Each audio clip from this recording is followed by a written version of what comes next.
Okay, I'm going to try to record this lecture as promised. We're going to have sort of a lecture mixed with slides and images so you can see some of the things I'm talking about.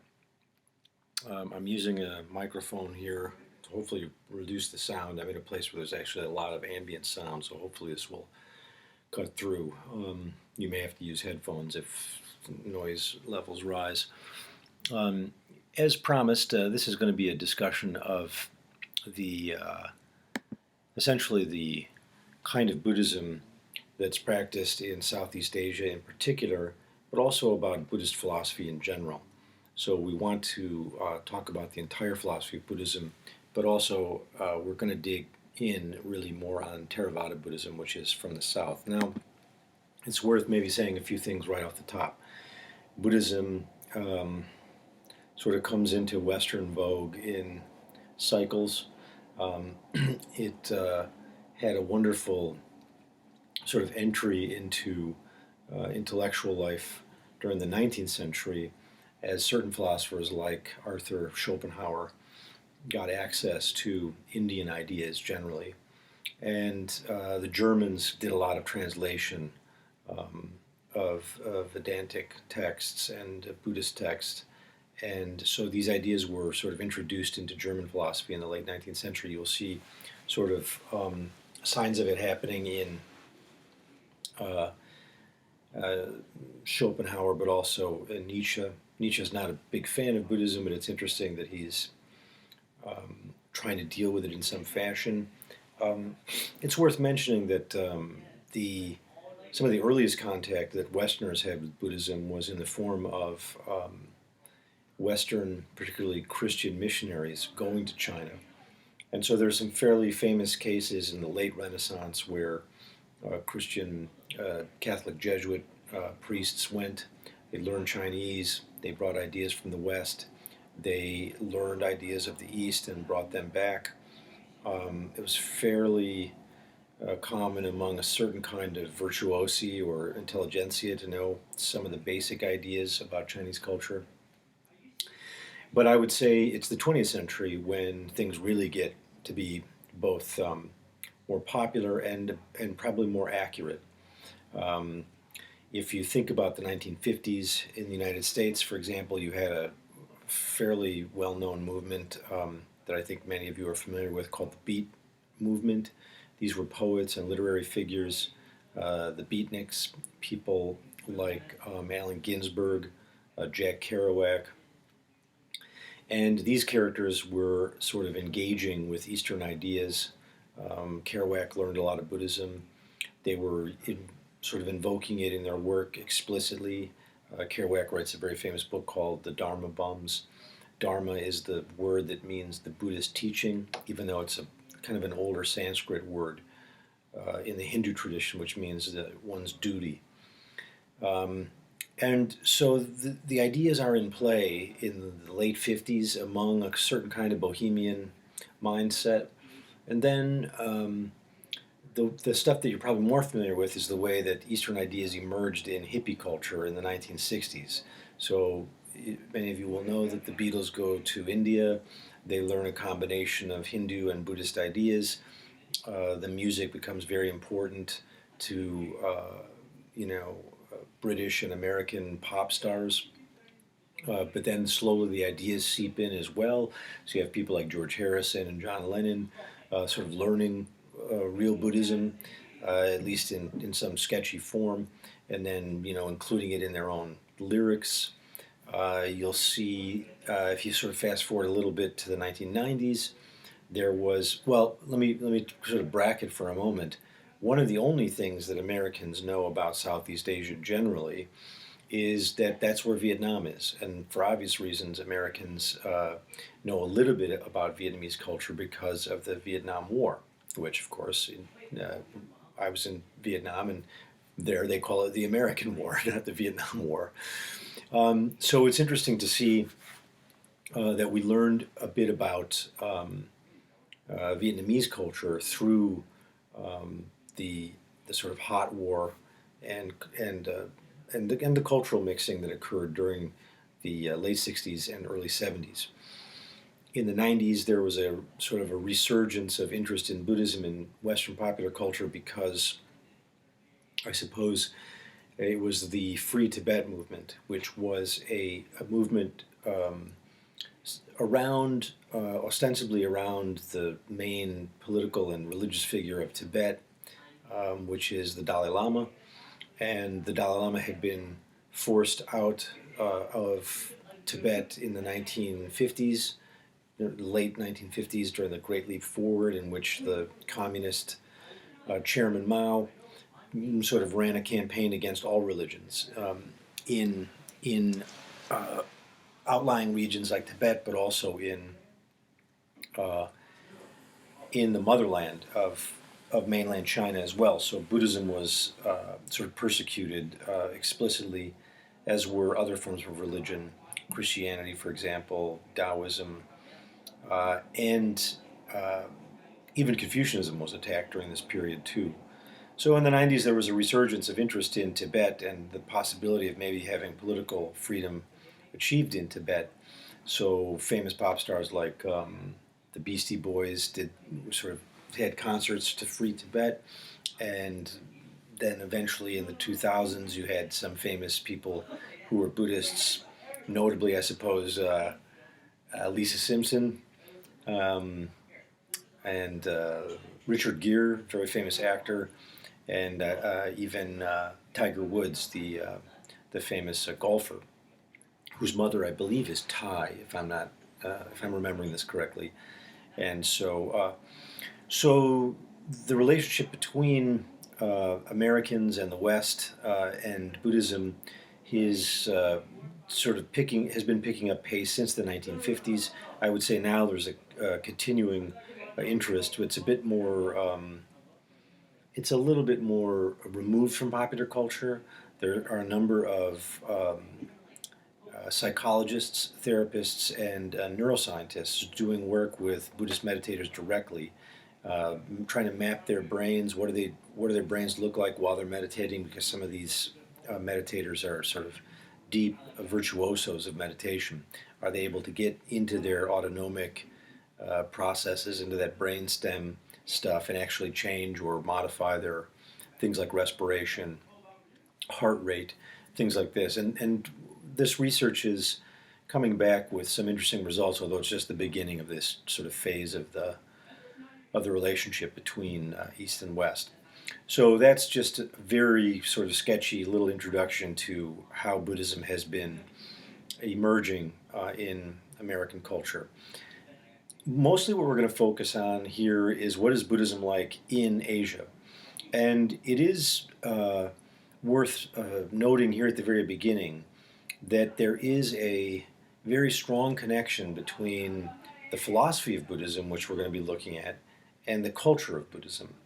These are very deeply interwoven when you live in Asia, and I think they've been sort of separated and treated as independent things in Western scholarship. So you'll find many people who've studied Buddhism in the West have a bookish version of it. They learn it from books. It makes sense philosophically. It's not particularly cultural. It's not deeply immersed in the music and the food and the devotional practices of, say, Vietnam or Thailand. It's just sort of a psychology theory, and that's fine.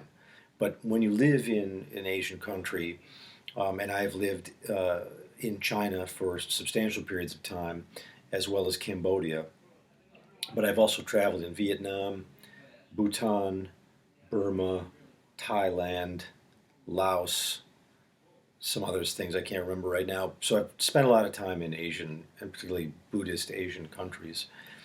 When you live in these areas, you'll see that the Buddhism and the philosophy of Buddhism and the culture of Buddhism are absolutely interwoven. And so we're going to sort of introduce the ideas here, sort of going back and forth between culture and philosophy. And I think that's entirely legitimate given the way it is on the ground. Okay, so the first thing I'm showing you is a map of Asia. And this is illuminating. I think you can see here China on the top, that giant landmass, and then India sort of down below, sort of jutting into the Bay of Bengal on one side and the Arabian Sea on the other. You'll see Sri Lanka sort of off the tip there. And if you go east there, you'll see this sort of protuberance down into, the South China Sea, and that is basically Southeast Asia. You'll see Thailand, you'll see Cambodia. Vietnam runs like a little strip all along the bottom of China, down underneath Cambodia. And it's worth at least noticing where Buddhism started. There's a lot of confusion about this because people think, oh, Buddhism, they see pictures of the Buddha in terms of paintings or sculptures. They have Buddhist statues in their home, and he looks like he's from China. He looks East Asian. But the Buddha was born in India. He is from northern India. He was born approximately 563 BC. So that's, almost 600 years before the time of Jesus, just to sort of put him in context for you. This is a very interesting time because around the same time in China, you have the great philosopher Confucius. But if you look at where India is, and you see just above India, you'll see Nepal, and then above that, Tibet. The Buddha was born in that area that we now call Nepal, in northern India, in sort of northeast. And he lived his entire life in that sort of Indus Valley there. And then after he died, Buddhism traveled all over Asia. And most of what we know about in Buddhism is coming from the north. And this is the technical word for northern Buddhism is Mahayana, Mahayana, Mahayana, which means the larger path or the greater vehicle. And then, excuse me, the southern Buddhism went down along the Bay of Bengal to Sri Lanka, and it also creeped along the coast of Southeast Asia into countries like Laos, Burma, Thailand, Cambodia. That is called the Southern School, or it was called Hinayana back in sort of the ancient world. Hinayana meant the smaller path or the smaller vehicle. The only remaining school of Hinayana, which is again practiced all over Southeast Asia, is a school called the Theravada, which is the doctrine of the elders. And so this is the oldest form of Buddhism as far as we can tell. And in many cases, it's up to 1,000 years older than some of the Chinese forms of Buddhism, which come much later. So I wanted you to see really how it looks on a map, and it gives you a better picture of the different schools and where they're located. All right, so let's take a look at some images of the Buddha, and I'll just take a few moments here to notice that this is an image that I took in Cambodia. There is probably the most famous religious and perhaps the largest religious temple in the world is located in Cambodia called Angkor Wat. And these are images of the Buddha from that area. These would have been carved during what we call the medieval period. And this was a giant empire at that time. A lot of wealth, highly concentrated with outlying regions. And you'll notice that here the Buddha looks very Indian. And that's because wherever Buddhism went, the imagery of the Buddha takes on the look of the local people. And Southeast Asia has a huge influence, both sort of culturally and ethnically, from neighboring India. So it's just a wonderful example, I think, of the style. You have the sort of classic Buddha beatific smile on the Buddha's face, and a look of equanimity and peace. Here's another image. This one, I just took this picture when I was in Burma just this past year, and this is a really great image. It gives you a sense of a different style of Buddhism.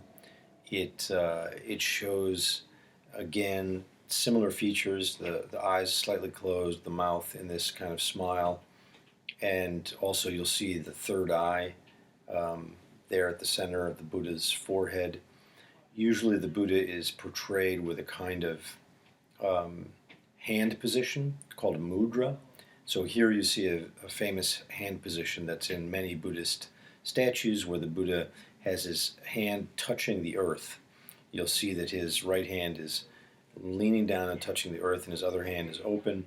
He's in a lotus position meditating, but this is a scene. Usually if he's touching the earth, it refers to a scene where he's drawing upon all of the powers and deities of the earth to help him in his pursuit of enlightenment. There's a famous story of him under the tree meditating, and he touches the earth to gather together inspiration and power. Then you'll see here another wonderful image of the Angkor Wat, which I was telling you about before. This is a gigantic temple. It is both Buddhist and also, depending on what year, it was also a sort of a Vishnu, a temple consecrated to Vishnu. Then maybe for 100 years it would be a Shiva temple, and then it would go back to being a Buddhist temple. So there was a lot of back and forth in the Angkor sort of empire at this time. All right, so it's worth looking here at the colors of the oldest form of Buddhism. So here you'll see the beautiful saffron or orange color that is very dominant in Southeast Asia. If you ever see a monk wearing a color like this, you can be 99% sure that this is a Theravada Buddhist.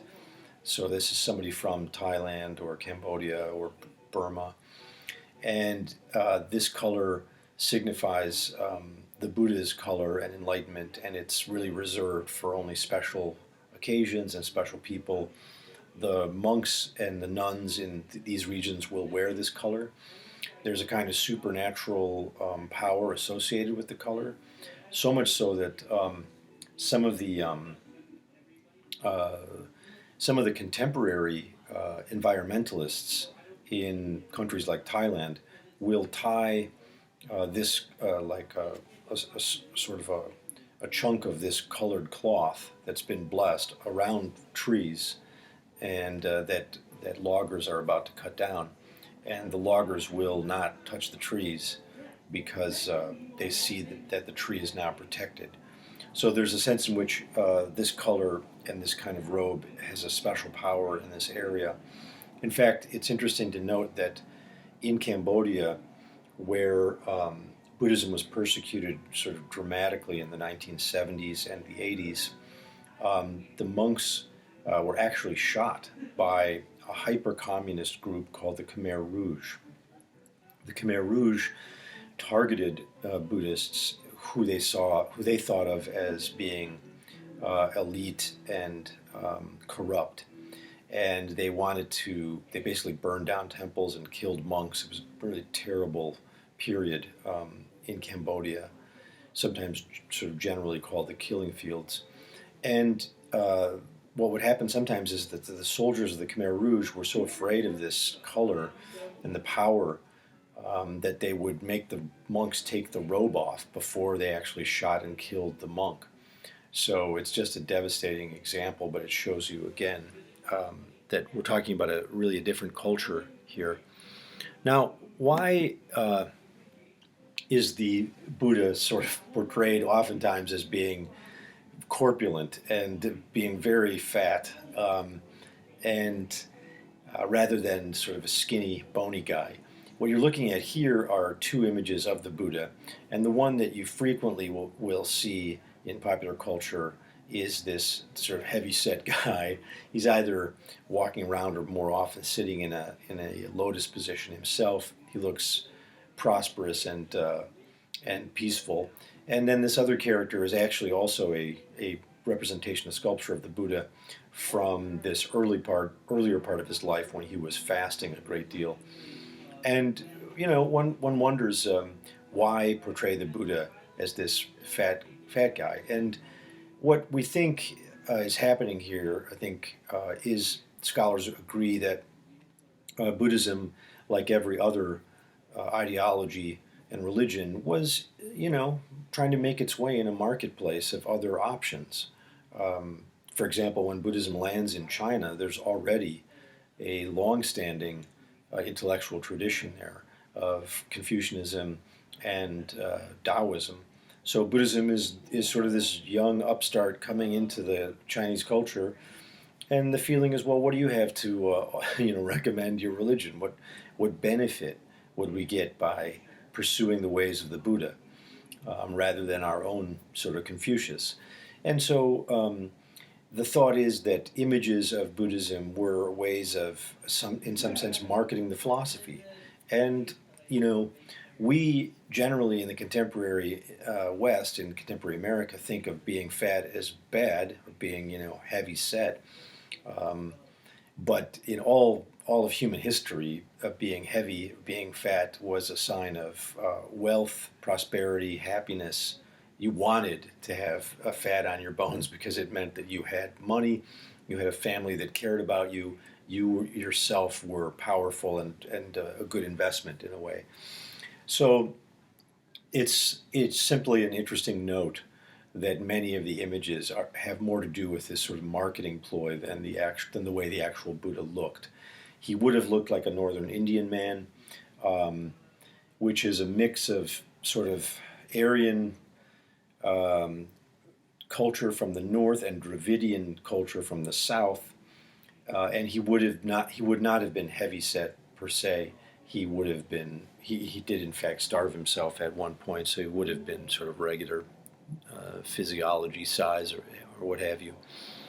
All right, now here's an image that is worth sort of hovering on here, and I'm introducing you to an idea that is oftentimes translated as mindfulness, and the word for mindfulness in Pali is sati, and I sometimes give you words or vocabulary in Sanskrit and sometimes in Pali. These are two languages that were both alive and well at the same time when the Buddha lived. We think the Buddha actually spoke and operated in the language of Pali, but certainly Sanskrit became the more dominant language and the language of official religious culture in India in the generations that followed. But the differences between Sanskrit and Pali words are minuscule. So I'll try to explain it as we go along if I see something interesting. In any case, you guys are familiar with the word mindfulness. I wonder if many people sort of hearing this have tried some meditation. And this is a unique form of meditation that the Buddha essentially developed himself. He learned the kind of meditation that was on offer among the ascetics or the holy men who wandered northern India at this time. But he sort of mastered that form and then also developed his own. So let's maybe tell a little bit of the story of who the Buddha was, and then we'll get to this notion of mindfulness. The Buddha is born, as I said, in the 6th century of the Common Era, and he's born essentially as a member of the Kshatriya clan, or the Kshatriya caste. Many of you are familiar with the fact that Indian culture is a caste-based system. So there is the highest caste or class called the Brahmins. These are the priestly class, very well educated and in charge of spiritual education and scriptures. The next level down would be the Kshatriyas. These would be princes, landed gentry. This is the caste that the Buddhist family comes from. The Buddha's original name was Gautama Siddhartha, from the Shakya clan, or Shakyamuni, it's sometimes referred to. And this was, a family that had money, that had property. His father, the Buddha's father, was in charge of some large tracts of land and wanted the son to take over the family business at some point down the road. But the legend has it that when the Buddha was born, a holy man came to bless him, which was a common phenomenon. And that it still is. Oftentimes, when I lived in Cambodia, if there was any sort of important event, opening a business or a baby being born, priests, monks, shaman will come and bless the person or even the home. So a holy man comes to bless the Buddha and looks him over, and it looks like he has the signs of an enlightened being on him, and the holy man sort of predicts that the Buddha will wander and become enlightened and pursue spiritual matters. And the father's sort of upset by this because he wants a more practical son, so he sort of traps the young Buddha in a, trap might not be the right word here because it sounds like it was a pretty fine life, prosperous life, but he kept him in the palace and sort of blithely unaware and naive about the world outside the palace.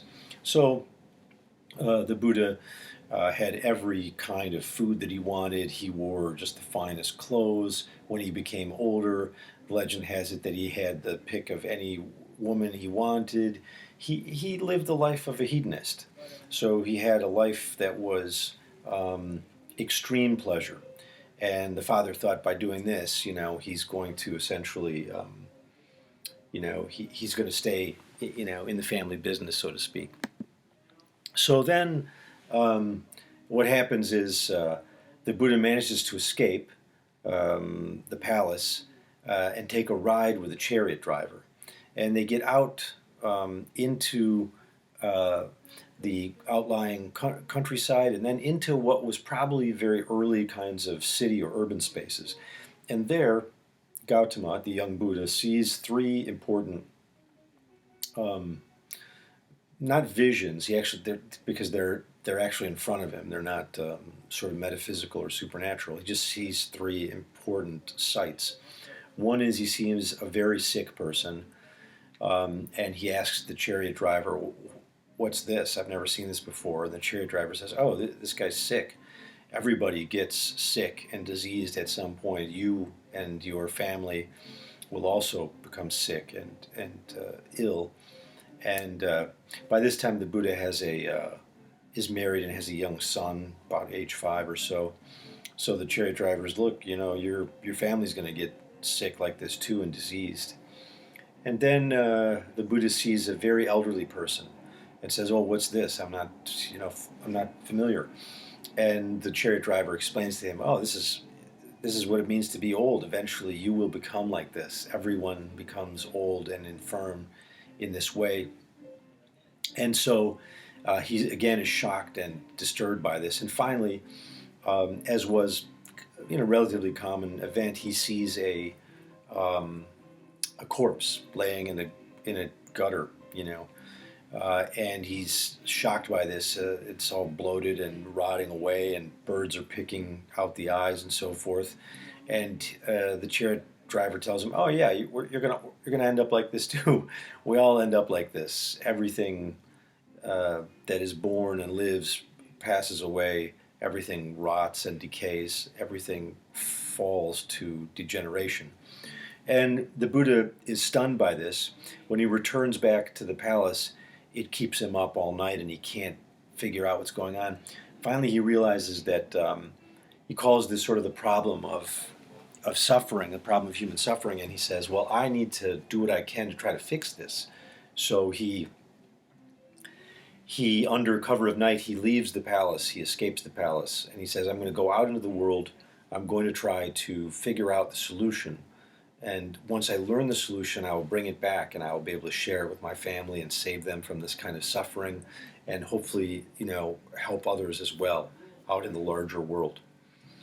So he does this. He goes out, and the first thing he does is he says, "Well, I better study with these really holy men, these meditators, these holy men."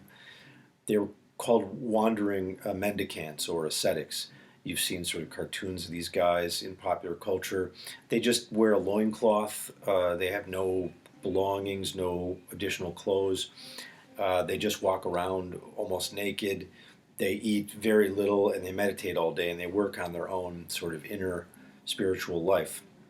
There's a long tradition of this in Hinduism, so the Buddha was familiar with it from those, um, just from basically the culture he grew up on. It was common for older men and women to do this after they had raised their own families, and this is still something that can be done in India. So he studies with them for somewhere around 5 years, and he learns the meditation techniques.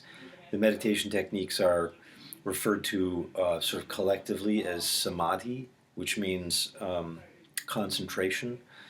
And he learns that there are these levels of conscious awareness. So you start by just sort of finding a quiet place and engaging in a kind of meditation that blocks out the sort of noises from the external world, and you focus on your breathing or a candle or something like this. Eventually, though, you're supposed to, in this tradition, stop the internal babbling, talking to yourself, the discursive conversation that you're always having with yourself. So you're supposed to stop, in a sense, thinking, and in a sense, you try to arrive at a level of consciousness that is where traditional conscious thinking has been abstracted out or eliminated, kind of pure basic awareness. And then there are other levels, which are oftentimes called jhanas or trance states, going all the way up to the highest level, which is a kind of pure awareness which has no which is polluted by no feelings or emotion states or thoughts. And while the Buddha studied this and excelled at it, he was essentially starving himself and engaging in a kind of meditation where you're only eating like a little bit of rice every day, like sometimes you're not even eating, and just sort of cultivating this sort of inner life. But he's so weak and broken by this technique that he almost drowns in the Ganges. I think he's in the Ganges River trying to sort of bathe himself, and he slips in, and he's saved by a young woman. And he realizes at that point that he's now tried these two different lifestyles. One is he's lived as a rich kid where he had every kind of pleasure, and that was unfulfilling and unenlightened, and he was a kind of slave to pleasures. And now he's tried this other lifestyle, which is one of complete denial. And the technical word for this is asceticism. So he's an ascetic, which means you're denying the pleasures of the flesh. So he's done both these things, and he realizes neither one of these has helped him to figure out what the problem of suffering is or achieve a freedom of mind or enlightenment. He's still enslaved in both these cases, just by different things. In the one case it's pleasure, in the other case he's enslaved by a kind of rigid perfectionism, where he's really overdoing it. And so what happens then is he vows to take a middle path between these two extremes.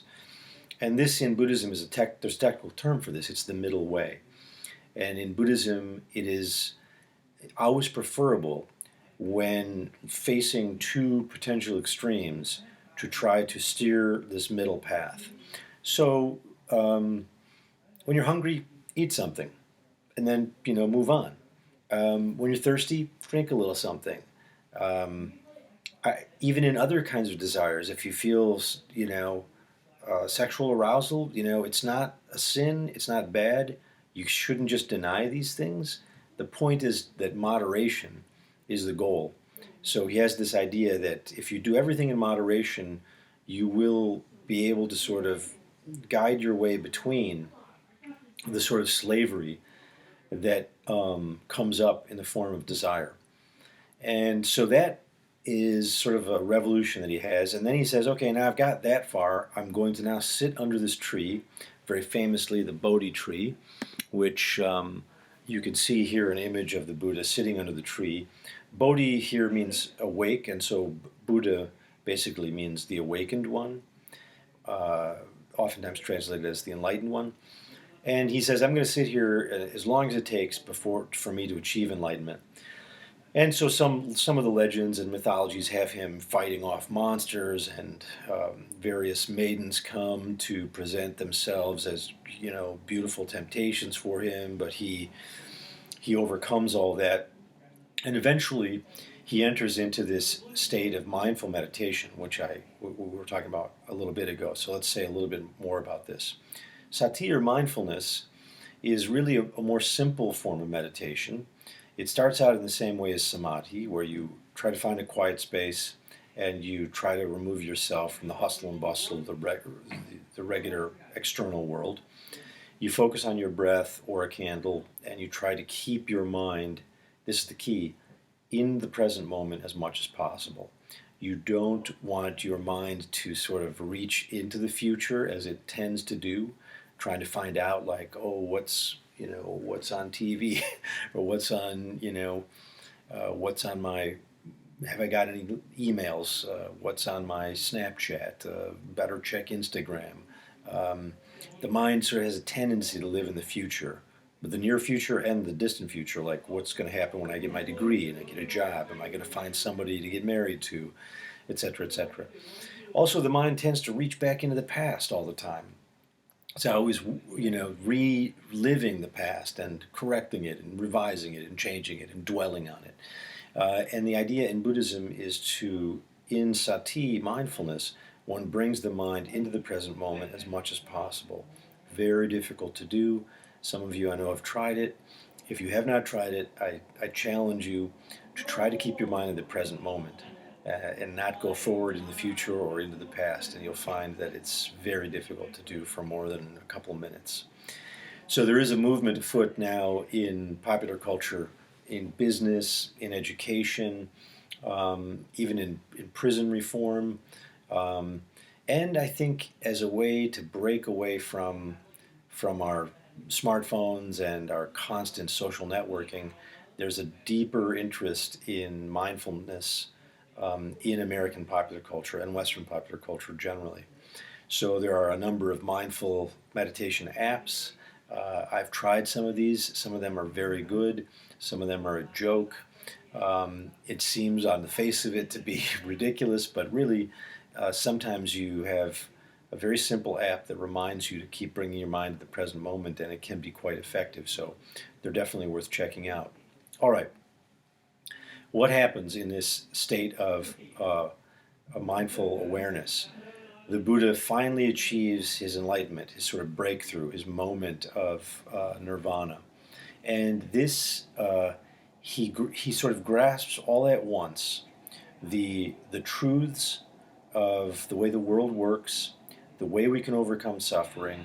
He grasps the big metaphysical ideas like karma and what's the nature of the self, and all of that sort of all at once.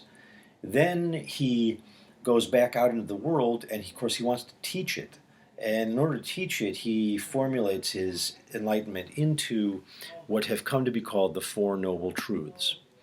So what I want us to do is go through the Four Noble Truths in a little bit of detail here so you can get a sense of this. If you look at Buddhism in all these different countries, whether it's Japanese Zen or Pure Land Buddhism or Guanyin Buddhism in China or Vietnamese Buddhism or Theravada Buddhism in Cambodia or Sri Lanka, just like Christianity, all of these Buddhisms have a kind of core or essential idea, something like there's almost like a philosophical DNA that makes all of them Buddhist, even though the cultures can be quite different. In Christianity, I suppose it would be something like, every Christian believes that Jesus was the Son of God. I think it's safe to say that all forms of Protestantism, Christianity, Orthodox accept this as basically as a core idea. In Buddhism, then, it's the Four Noble Truths. So if you learn the Four Noble Truths, you will pretty much have the core idea of Buddhism. So let's take them one at a time. The first noble truth is that all life is suffering. And suffering here is a translation of a Pali word dukkha, which you'll see as Dukkha. And this word is probably better translated as unsatisfactory. So, what the Buddhists realizing here is that all life is unsatisfactory. Now, what does this mean? We have to sort of unpack this a little bit. There are so many ways in which life disappoints. It's not just pure pessimism here. It's not like this guy just had a bad attitude and all these Buddhists are basically thinking the glass is half empty. It's much more complex. What he's saying is we we wish we were healthy, and yet we we get the flu once or twice a year. We wish we were healthy, and yet sometimes we contract cancer. Um, we wish that our family was healthy, and yet sometimes someone in our family dies of disease. We wish that we could continue to love our family members, and someone dies in a car crash. We wish that we could live longer, and we don't. We wish that we made more money or had a better job, or this person who we love deeply loved us back, but they don't. So what the Buddha is noticing is that there's a huge disconnect between the psychological orientation that human beings have towards the world and what the world delivers. I mean, there's just a big difference. And so things like illness, love, heartbreak, family connection, all these things produce a tremendous amount of suffering.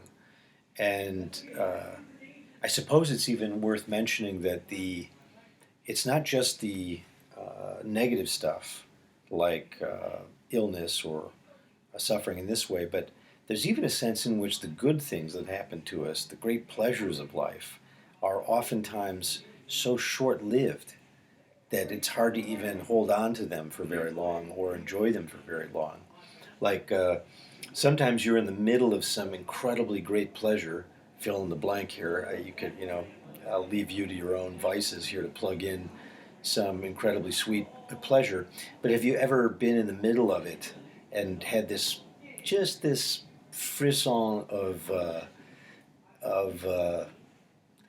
disappointment, like, oh, this is going to end soon? And so even our great pleasures are sort of tinged with a little bit of sadness. The Japanese sort of celebrate this in many of their artworks. And you'll see this, for example, in their wonderful pottery traditions of raku pottery, or sometimes in their calligraphy, or in sort of the creation of certain kinds of objects. Well, a great example would be kintsugi, which is a Japanese art of pottery repair. So if something were to break, if a glass like this were to break, usually it's a piece of pottery, then the Japanese developed this wonderful method of actually gluing the pottery back together again with a kind of glue made with gold dust. And so you have these wonderful pieces of pottery. Let's see if I can show an image where there's a sort of broken line of gold moving through them. And these are extremely valuable objects. They are very sought after, and they're considered much more beautiful and more meaningful than something that's brand new and perfect and pristine. So there's a sense in which the Japanese culture celebrates the imperfect, the cracked, the broken, something that has, kind of a sadness in it. Because it reminds us of the impermanence of all things. It's a great sort of moment of Buddhist insight. The word for this is mano no aware, which in Japanese means, kind of the intrinsic sadness of things, or the intrinsic impermanence of all things. And it's woven its way into the aesthetic of Japanese culture. I think, as many of you know, there are these wonderful paintings and even films, the kind of films that came to be called the transcendental style. Here I'm thinking of Japanese filmmakers like Osu, Kurosawa. These artists are exploring the sort of the impermanence of all things, even in everyday life. Now, recognizing that everything is unsatisfactory is just the first noble truth. The second noble truth is understanding what the major cause of all that suffering is. And the cause, the Buddha says, is attachment or craving. The word here is, in Pali, is tana, and tana is translated as craving. So it's a little different than just desire, or feeling like you want something. It's a kind of obsessive desire. So let's sort of maybe pause here and try to think of some examples. One of the ways in which we suffer is we have some great piece of chocolate cake. This is, pick something very pleasurable for yourself, and you eat it, and then it's so good you keep eating it, and you keep eating it, and then before you know it, you're starting to feel kind of sick, or you eat it till it's gone, but the next day you realize you start to crave for it again, and you go out and get it again, and you buy it again, and you eat it again. And the next day you realize, oh my God, I got to have that chocolate cake again. And now every day is starting to be shaped around chocolate cake time. And you can see how a simple pleasure can rapidly sort of snowball into what we recognize as a kind of obsession. And this is true of things like sexuality. You have some great sex. Well, you want that again and again and again and again. And the problem is that you're essentially sort of treating a temporary thing, like chocolate cake or sex, as if it was a permanent thing. You're chasing after it over and over again. And this causes tremendous suffering. One of the reasons why our human relations are fraught with great suffering is because we form very strong attachments with people.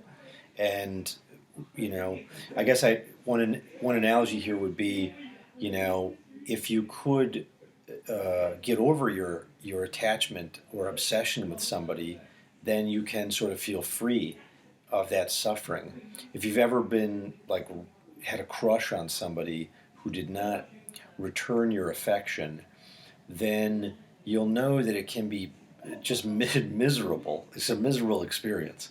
But eventually, I don't know how long it takes to get over this person, stop thinking of them. Maybe you have to, maybe it's a few weeks. Maybe you got to move out of town. It all depends on who you are. But eventually, you slowly stop thinking about this person all the time. And a great weight is lifted off of you. There's a tremendous freedom from that obsession. So this brings us to the third noble truth, which is that if you can cease craving, then you'll become free of suffering. If you can cease craving, you basically attain nibbana or nirvana. So this is what, oftentimes there's some confusion about what nirvana means. Nirvana is the Sanskrit word. Nibbana is the Pali word. It's the same thing. This is the point I was saying about these two different languages. So in nirvana or nibbana, it's not an afterlife or a heaven that you go to. It's really just freedom from suffering. And the point is that in Buddhism is that you can attain nirvana in the here and now. You can become enlightened, this year, and then you can live out the rest of your life free from desire. It doesn't mean you don't feel desires. You do, but you're not enslaved by them, nor are you obsessed by them. You have control over them. They don't have control over you. So this is the point about overcoming one's craving. You have to let go of these attachments. Now, how do you do that? That is not easy by any stretch of the imagination. There's a sense in which you're going to have to engage in some important kinds of concentration and meditation, but also some behavioral changes.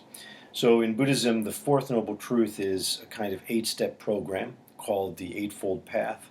And this is designed to detach yourself from craving. So they're basically divided up into three major areas. One is for concentrating the mind. That is called, as I mentioned before, samadhi. Also, the panya means thinking. You have to have the right kind of thoughts. It's not enough that you've trained your concentration and the capacities of your mind. You need to think about, in a sense, the right ideas, which means you have to have an accurate picture of reality. You shouldn't be confused about what reality is. So you need to be right thinking, and this is basically called wisdom or panya. And finally, what you might expect, you need to have the right actions. You need to be a morally upright and ethical person, and the Pali word for this is sila. So these three areas, concentrating, thinking, and acting, the Buddha lays these out. There's different, we can go through this more at a later date, but you should have a right livelihood. You shouldn't, work a terrible job. You shouldn't be an arms dealer, the Buddha says at one point, You should pick a career or a life that's worthy and noble. You shouldn't lie or gossip, this kind of stuff. And you should train your mind as a good meditator. And all of these things will allow you to achieve that middle way that we talked about earlier, where you can free yourself from the extremes of pleasure and asceticism. And this is all part of the same program to attain a kind of liberation from your own internal psychological fetters or bonds. So, all right, that's essentially the Four Noble Truths in a nutshell. Here's an image to maybe give you a better, just to sort of nail home this idea of where the craving starts and how it leads you around. Here's a drawing that I did of just a sort of a figure. It could be anybody being led around by their craving. And you can see that, in the lower area, the craving from that region, from the groin, probably doesn't need a whole lot of explanation. That's, I think, fairly intuitive. And then sort of they have this claw that's reaching out into the world to grab onto other people. And it's sort of like the part of us that wants to hold on to things. It's the heart craving area. But also the mind reaches out and grabs onto ideas and wants to hold on to them. So I've seen people be every bit as fundamentalist, evangelical, and downright religious about their political party as I have seen about their religion. The idea in Buddhism is don't be too attached to your ideas either. Take a deep breath, realize the middle way, try to get other perspectives from other people. In fact, Buddhism is so pragmatic in this particular area that the Buddha said, when people came to him and said, is Buddhism, absolutely true for everybody? And he said, well, Buddhism is something you should try. And if it works for you, then you should basically use it. And if it doesn't work for you, then to move on to something else. So he famously tells a wonderful story of a man who's trying to ford a river. He's got to get across this fast-flowing river.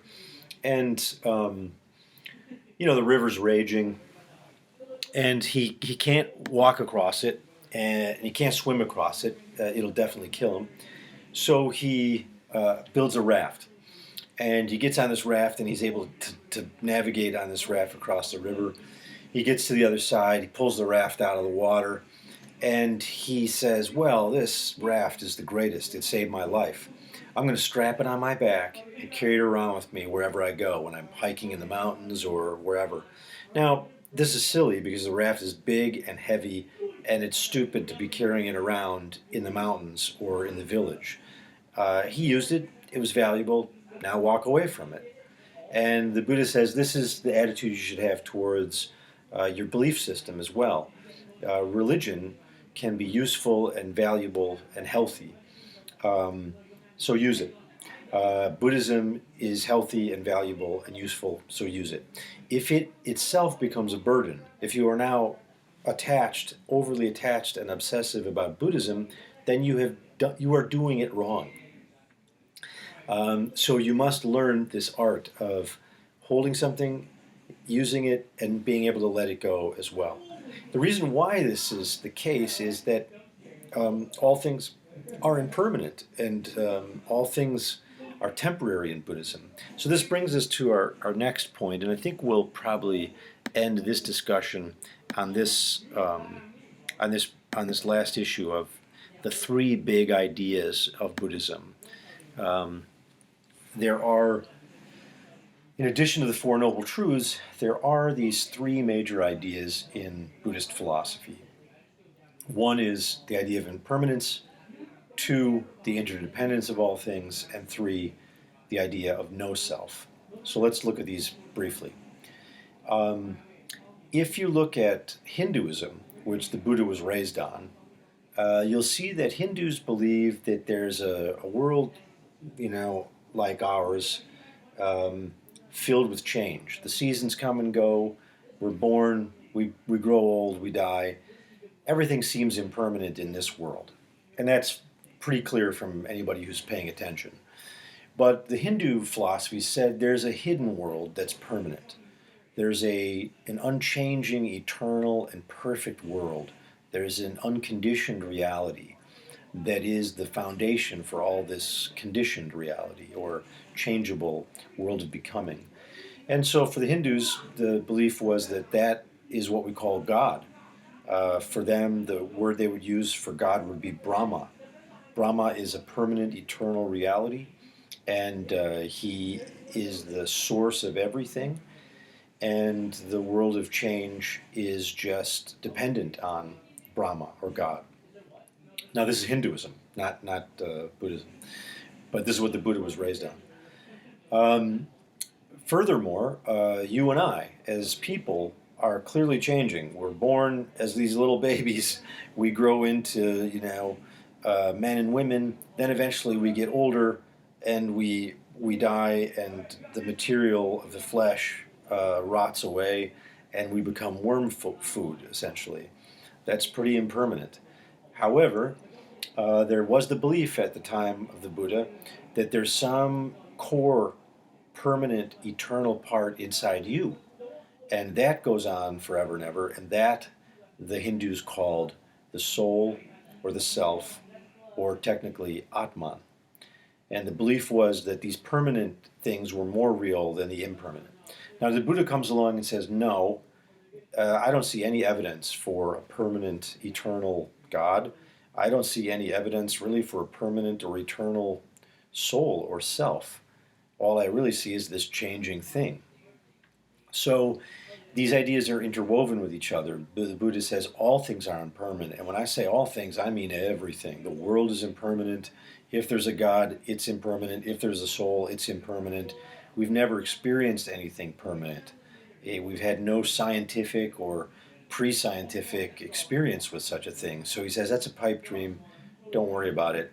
And in fact, the more you worry about that, this other world, the more distracted you will be and unable to work in this world. So what's this world really like? He says, well, it's made of interdependencies, or what the Buddha, it's a translation of a Pali word, paticca samuppada, which means that everything is dependent on everything else. And we have this idea in ecology, which is that essentially, it's not just the fish, in this river. It's also, the parasites living on the fish. And it's the other fish who are the predators eating that fish. And then that's dependent on basically other predators, like the birds that eat those fish. And so there's an interwoven web of relationship or interdependence between every living thing. This is the sort of circle of life and the web of ecology relationships. And the Buddha saw this. And he said, that's what's really happening, is we are all connected. And so when one person suffers, everyone suffers. And so the idea is not to think of yourself as a permanent self separated from other things, but to think of yourself in this elaborate web of relationships. So we should be working on trying to gain enlightenment, but we should always be motivated by compassion, because we are them, they are us. There is no true separation between different kinds of organisms or different beings. We're all sort of in this together. So this is one of the big metaphysical or philosophical ideas in Buddhism. I think this is a good place to sort of draw this conversation to a close. Lots more to talk about, of course, but this is a good place to bring this to an end. So we've learned about the life of the Buddha. We've learned a little bit about the culture of the Buddha. We've learned about the Four Noble Truths, and we've learned these three big ideas of Buddhism. So we'll carry on in another in class. All right.